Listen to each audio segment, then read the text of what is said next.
साहेब. याच्या मुळाशी कारण हा या अपयशातून बाहेर पडण्यासाठी मार्ग आहे. मार्ग आहे. नक्की कोणता मार्ग? आजपर्यंत जी विद्या मी आचरणात आणली ती विद्या. कोणता अगोरी विद्या काय?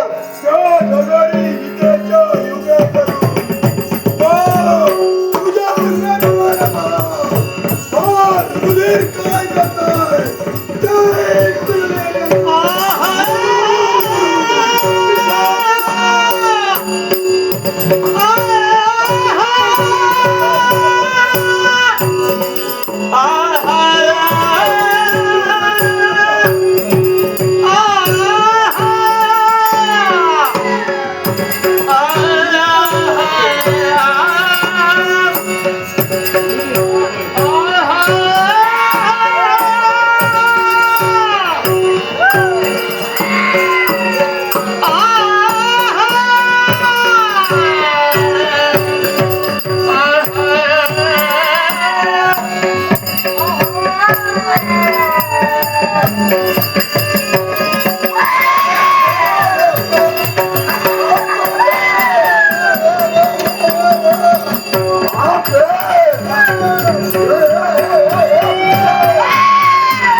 कष्ट निर्माण झाला.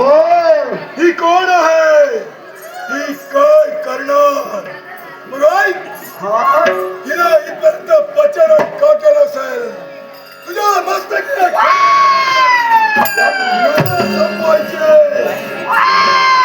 जबाबदारी कोणती असेल? तो शिवगिरी नगरीचा राजकर्ता.